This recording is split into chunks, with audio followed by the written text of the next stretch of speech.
Hello everyone, সবাইকে জানাই শুভ সকাল। কেমন আছো তোমরা সবাই?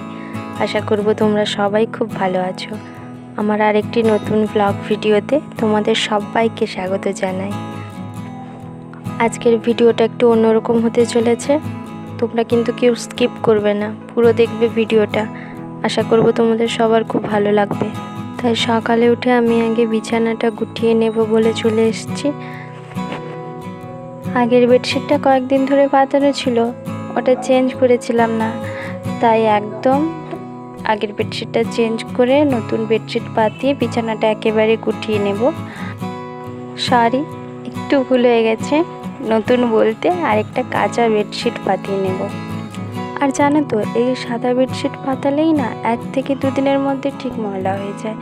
সাদা বেডশিট তো, তাই একটু কিছু লাগলেই পুরো ভালোভাবে বোঝা যায়। সাদা হলো শান্তির প্রতীক, তাই এরকম সাদা একটা পরিষ্কার বিছানাতে ঘুমোলে নিজেকে মন থেকে একটা ফ্রেশ ফিল হয়। আর জানো তো তোমরা, আমি শুনেছি আমাদের কিন্তু রাতের বেলা পরিষ্কার সাদা বিছানাতেই ঘুমানো উচিত।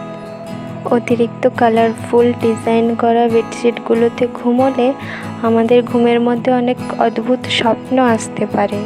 তাই সাদা বিছানাতে ঘুমালে নাকি ঘুম ভালো হয়, মন শান্ত থাকে, এরকম অদ্ভুত কোনো স্বপ্ন আসে না। আমার শোনা কথা আর কি। দেখো, তোমাদের সাথে কথা বলতে বলতে আমার পুরো বিছানাটা গোছানো কমপ্লিট হয়ে গেছে।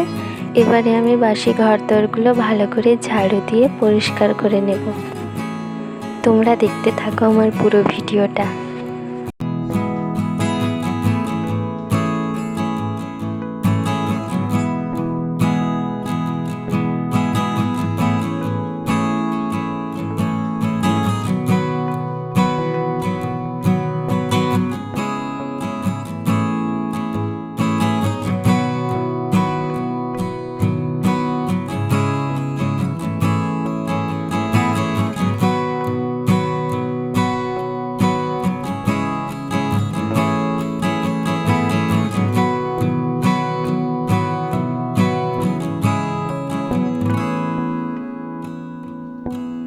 রুমগুলো ঝাড় দেওয়ার পর দেখো, আমি এখন ছাদে চলে এসেছি। সিঁড়িগুলো একটু ঝাড় দিয়ে পরিষ্কার করে নেব, কারণ আমাদের সিঁড়ি তো এখনও প্লাস্টার হয়নি, তাই প্রচুর ধুলোবালিতে একদম সিঁড়িটা নোংরা হয়ে যায়।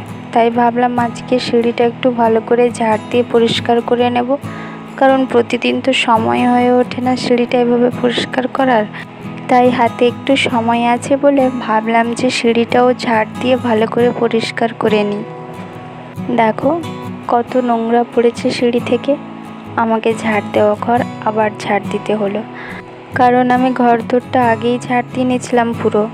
পরে সিঁড়িতে উঠেছিলাম সিঁড়িটা পরিষ্কার করব বলে, তাই সিঁড়ি পরিষ্কার করতে গিয়ে নিচে সব নোংরা এসে পড়লো, আমাকে আবার ফের ঝাড় দিতে হলো। বোকার মতো কাজ করলে যা অবস্থাটাই হয়। আমি যদি সিঁড়িটা আগে পরিষ্কার করে নিতাম তাহলে আমাকে আর ডবল খাটুনি খাটতে হতো না। যাই হোক, বাদ দাও সেসব কথা। দেখো, আমি আবার ভালো করে ঝাড় দিয়ে নোংরাগুলো পরিষ্কার করে নিয়েছি।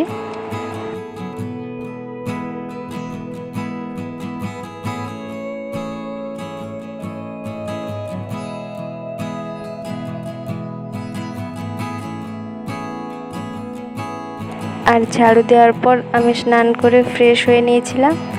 তারপর ছাদে চলে এসেছি কাপড়গুলো মেলে দেব বলে।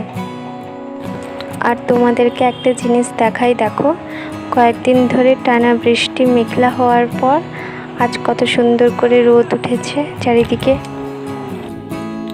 আমি এখন ছাদে কাপড় মেলে নিচে চলে এসেছি।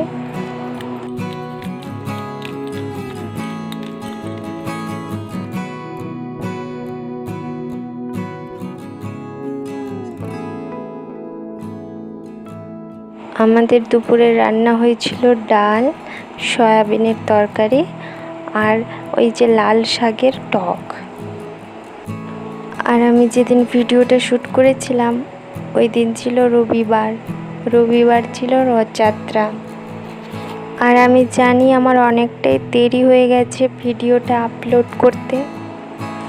শুক্রবার রাতে আমি ভিডিওটার লাস্ট ভয়েস এডিটিং করছি। ভিডিওটা শ্যুট করে আমার ফোনেই ছিল, কিন্তু সত্যি কথা বলতে আমার ভিডিওটা এডিটিং করতে অনেকটাই সময় লেগে গেছে। ঘরের কাজকর্ম করার পর বাবুকে সামলে আমি ভিডিও এডিটিং করতে তেমন এনার্জি পাই না। আমার বাবু তো খুব ছোট, তাই ওকে একটু সময় আমার বেশি দিতে হয়। তারপরেও আমি অনেকটা সময় পাই, যতটুকু সময় পাই তার মধ্যে ভিডিও এডিটিং করে আপলোড করা যায়। কিন্তু সত্যি কথা বলতে কি, আমার রুমে ঠিকঠাক সেভাবে নেটওয়ার্কও লাগে না। আর সব কিছু কাজকর্ম করার পর শরীরে একটু ক্লান্তি এলে যখন শুয়ে শুয়ে আমি ভিডিওটা এডিটিং করতে যাই, তখন কখন যে ঘুম ধরে যায় আমি বুঝতেই পারি না। এই করে করে আমার ভিডিওটা অনেক দেরি হয়ে গেছে আপলোড করতে। প্লিজ তোমরা মনে কিছু করো না। রথের দিন সন্ধেবেলা আমরা একটু ঠাকুর দেখতে গেছিলাম, আর দেখো কত ভিড় মেলাটাতে। এই মেলাটা বহু বছরের পুরনো একটা মেলা তো, তাই এত মানুষের ভিড়। মেলাতে ময়ূরের পালক বিক্রি করছিল, তাই ভালো লাগলো, ওখান থেকে দুটো কিনেছিলাম। আর এই মেলাতে না বিভিন্ন ধরনের পাখি, বিভিন্ন ধরনের গাছ এনে বিক্রি করে সব। আর মেলাটা অনেকটা বড় একটা মেলা। আমি এর আগে কখনো আসিনি এই মেলাতে। আর বাড়ি আসার সময় ভেবেছিলাম দু একটা গাছ নিয়ে আসবো, কিন্তু বৃষ্টিটাও ঠিক ওই টাইমেই শুরু হয়ে গেছিলো, তাই আর গাছগুলো আনতে পারিনি। আর এখন আমরা ওই মেলা থেকে চলে এসেছি আমাদের বাড়ির কাছে।